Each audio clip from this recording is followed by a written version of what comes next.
அஸ்ஸலாமு அலைக்கும். திக்ர் செய்வதனால் ஏற்படக்கூடிய சிறப்புகளை பற்றி இன்று நாம் பார்ப்போம்.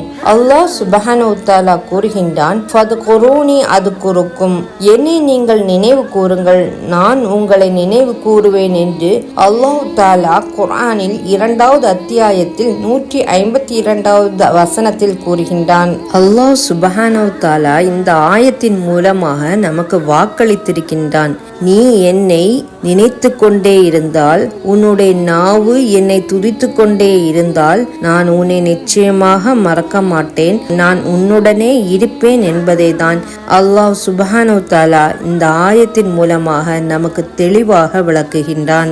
எவர்களுடைய நாவு அல்லாஹ்வுடைய திக்ரினால் திளைத்து விடுகிறதோ அவர்கள் சிரித்தவர்களாக சொர்க்கம் செல்வார்கள். இது ஒரு நபிமொழி.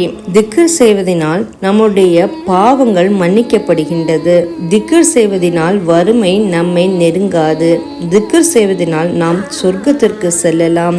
திக்ர் செய்வதனால் மீசான் தராசில் நன்மை தட்டுகள் கனமானவையாக இருக்கும். இவ்வாறு பல நன்மைகள் திக்ர் செய்வதனால் அல்லாஹ் சுப்ஹானஹு வ தஆலா நமக்கு வெகுமதிகளை அள்ளி தருகின்றான். நாம் ஓதக்கூடிய திக்ர்கள் சிறு வார்த்தைகளாகத்தான் இருக்கும், ஆனால் அதற்குரிய நன்மைகளோ நாம் எண்ணிக்கூட பார்த்திருக்காதவை.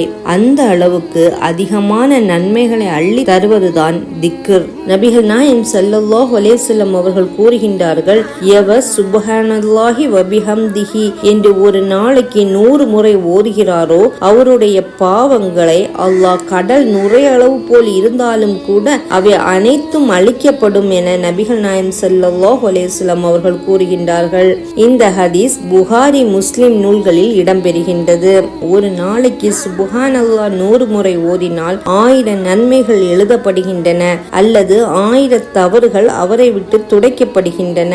அல்ஹம்துலில்லாஹ் என்பதை 100 முறை ஒரு நாளைக்கு ஒரு மனிதன் ஓதினால் நன்மை மட்டும் தீமைகள் நிற்கக்கூடிய தராசை நிரப்பக்கூடியதாக இருக்கும். சுப்ஹானல்லாஹி வல்ஹம்துலில்லாஹி என்று ஒருவர் 100 முறை ஒரு நாளைக்கு திக்ர் எண்ணினால் வானங்கள் மற்றும் பூமிகளுக்கிடையான இடத்தை நிரப்பவிடக்கூடிய அளவிற்கு மிகப்பெரிய பரக்கத்தான நன்மைகளை கொண்டதாகும். இவ்வாறு சின்ன வார்த்தைகளில் பல நன்மைகளை நமக்கு அள்ளி தருகின்றது இந்த திக்ர் தான். இந்த திக்ரை நம் நாவில் மொழியக்கூடியவர்களாக என்றும் இருப்போம். சிரித்தவர்களாக மரணிப்போம். நன்மை தராசுகளை நிரப்புவோம். சொர்க்கத்திற்கு நாம் சந்தோஷமாக செல்வோம் இன்ஷா அல்லாஹ். அஸ்ஸலாமு அலைக்கும்.